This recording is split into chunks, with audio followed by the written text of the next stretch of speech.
अब third type of function start करते हैं इसके अंदर, और थर्ड टाइप ऑफ फंक्शन का नाम है फ्रैक्शनल पार्ट फंक्शन। अभी हम जो बात करने जा रहे हैं उस फंक्शन का नाम है fractional part function.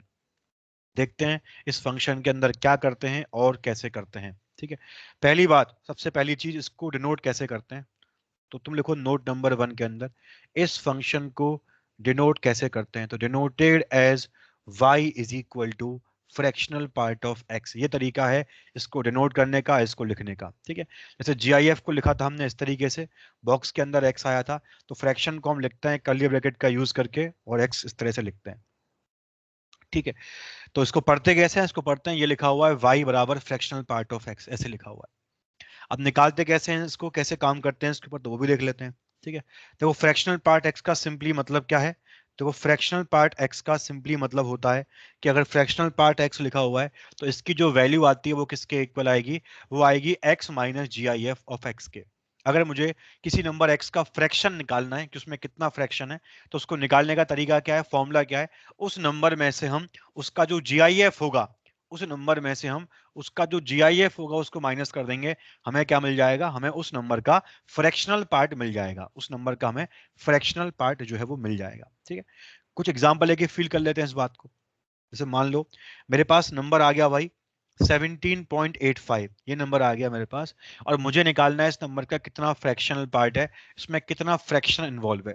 Fractional part का सिंपली मतलब होता है उस नंबर में कितना फ्रैक्शन इन्वॉल्व है। ठीक है, तो अगर मुझे 17.85 का निकालना है फ्रैक्शन, लगा दिया फॉर्मूला, फॉर्मूला है x माइनस उसका GIF, तो x हो गया 17.85, और माइनस कर दूंगा मैं इसमें से 17.85 का GIF, कितना आएगा भाई ये, तो ये हो गया 17.85। अगर मैं इसका GIF लूंगा तो वो आएगा इससे जस्ट छोटा इंटीजर, हम जानते हैं GIF पे कैसे काम करते हैं, तो वो 17 हो जाएगा, तो आंसर आ गया 0.85, ये आ गया, है ना। तो हम देख पा रहे हैं इफेक्टिवली हो क्या रहा है इसमें, ये हमें इस नंबर का फ्रैक्शन दे रहा है, जैसे जो भी नंबर है उसमें कितना फ्रैक्शन इन्वॉल्व है वो हमें फ्रैक्शनल पार्ट के थ्रू मिल रहा है।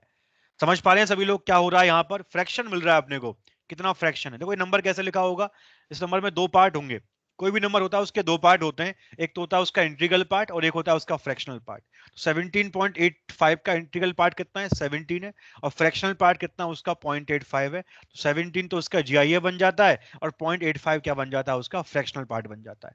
तो कोई भी नंबर दुनिया में, जो भी नंबर होंगे वो दो तरह से, मतलब वो दो नंबर के दो फॉर्म के सम के फॉर्म में लिखे होंगे, एक उसका इंटीग्रल पार्ट होगा, एक उसका फ्रैक्शनल पार्ट होगा। फील हो रहा है सब बच्चों को ये वाला बात, अरे बोलो यार, फील हो रहा है क्या। Yes sir.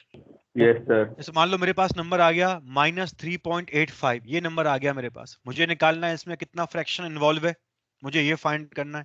तो क्या करूंगा मैं, नंबर में से उसका GIF माइनस कर दूंगा, तो नंबर कितना है, तो नंबर है -3.85, माइनस कर दिया उसका GIF कितना है उसका, GIF है उसका -3.85, तो देखते हैं कितना आता है फाइनली ये। तो ये आ गया -3.85 माइनस इसका GIF मतलब इससे जस्ट छोटा इंटीजर, और कितना हो गया वो -4 के इक्वल हो गया। ठीक है, क्योंकि इसका GIF ले रहे हैं, तो कितना आया बताओ फाइनली, तो -3.85 प्लस 4, -3.85 प्लस 4, बताओ किसके इक्वल आ गया ये, तो यह आ गया अपना -3.85 प्लस 4, तो यह आ गया 0.15 के इक्वल।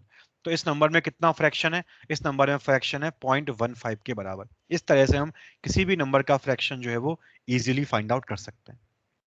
चलो ठीक है, ठीक है।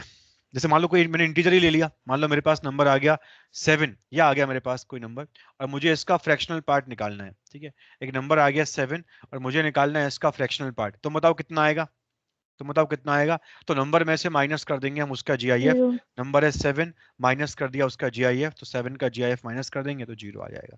तो इस तरह से हम किसी भी नंबर का क्या निकाल सकते हैं, किसी भी नंबर का हम फ्रैक्शन वगैरह जो है वो निकाल सकते हैं। ठीक है, चलो अभी नोट लिख लो बस। अगर मैं इस फंक्शन के भी डोमेन और रेंज की बात करूं, नोट 3, अगर मैं इस फंक्शन के भी डोमेन और रेंज की बात करूं, जैसे मेरे पास y is equal to fractional part of x function है, अगर मैं इसके डोमेन की बात करूं कि भाई इस फंक्शन का डोमेन क्या है, तो बताओ मुझे डोमेन क्या आएगा इसका, बताओ डोमेन क्या आएगा? तो डोमेन आएगा इसका, हम x बिलोंग्स टू r, कोई दिक्कत नहीं है कभी भी, इसको हम कुछ भी x लें इससे कोई फर्क ही नहीं पड़ता, तो हर x पर क्या होगा, ये फंक्शन डिफाइन होगा, तो डोमेन आ गया इसका x बिलोंग्स टू r। अब अगर मान लो मैं इसके रेंज की बात करूं, मैं अगर इसके रेंज की बात करूं, बताओ रेंज क्या आएगी इस फंक्शन की, तुम बताओ मुझे, रेंज क्या आएगी इस फंक्शन की, बोलो यार। 0 से 1।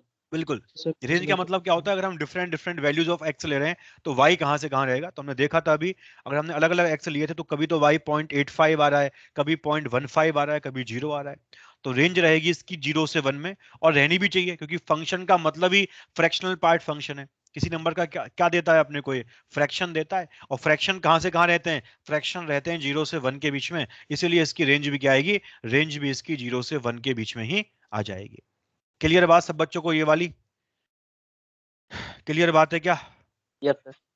एक लास्ट नोट और लिख लो बस, इसके अंदर एक एग्जांपल के थ्रू समझ लेते हैं इस बात, तुम एग्जांपल लिख लो एक, जैसे मान लो अगर मैं तुमको ये बोल रहा हूँ कि तुम्हारे पास ये लिखा हुआ है, तुम्हारे पास कोई नंबर x है, और मान लो उस नंबर का फ्रैक्शनल पार्ट 1/3 है, मान लो 1/3 है, तो मुझे बताओ वो x किस प्रकार का नंबर होगा, बताओ वो x कितने नंबर आएंगे, पहली बात तो नंबर तो इनफाइनाइट आएंगे अपने पास ऐसे, बताओ वो नंबर किस फॉर्म में होंगे, बताओ वो नंबर किस फॉर्म में होंगे, तो देखो वो नंबर जो होंगे, देखो एक नंबर तो देखो x बराबर 1/3 हो गया, क्योंकि 1/3 का फ्रैक्शनल पार्ट भी 1/3 होगा, है ना।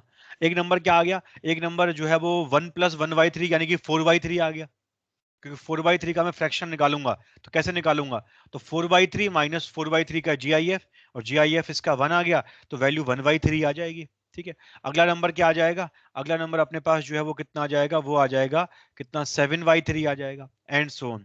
तो इस तरह के नंबर, मतलब 4/3 किसके इक्वल है, 4/3 जो है वो उसको लिख दिया मैंने 1 + 1/3, है ना, फिर आएगा अपना 2 + 1/3, एंड सो ऑन। इस तरह के जो नंबर्स होंगे, इन नंबर्स का फ्रैक्शनल पार्ट किसके इक्वल है, इन सभी नंबर्स का फ्रैक्शनल पार्ट 1/3 के इक्वल है। कैसे, जैसे अगर मैं इस नंबर की बात करूं तो इसका इंटीग्रल पार्ट तो 2 के इक्वल है, और फ्रैक्शनल पार्ट किसके इक्वल है, इसका 1/3 के इक्वल है, तो ऐसे सभी नंबर्स का फ्रैक्शनल पार्ट कितना आएगा, 1/3 के इक्वल आएगा। इतने पॉजिटिव वाले ही आएंगे, नेगेटिव वाले भी आएंगे, जैसे अगर मान लो मेरे पास कोई नंबर ऐसे लिखा हुआ है -1 + 1/3, तो उसका भी फ्रैक्शन किसके इक्वल है, 1/3 के इक्वल है, क्योंकि उसका इंटीग्रल पार्ट तो -1 हो गया, और फ्रैक्शनल पार्ट कितना हो गया, 1/3 हो गया।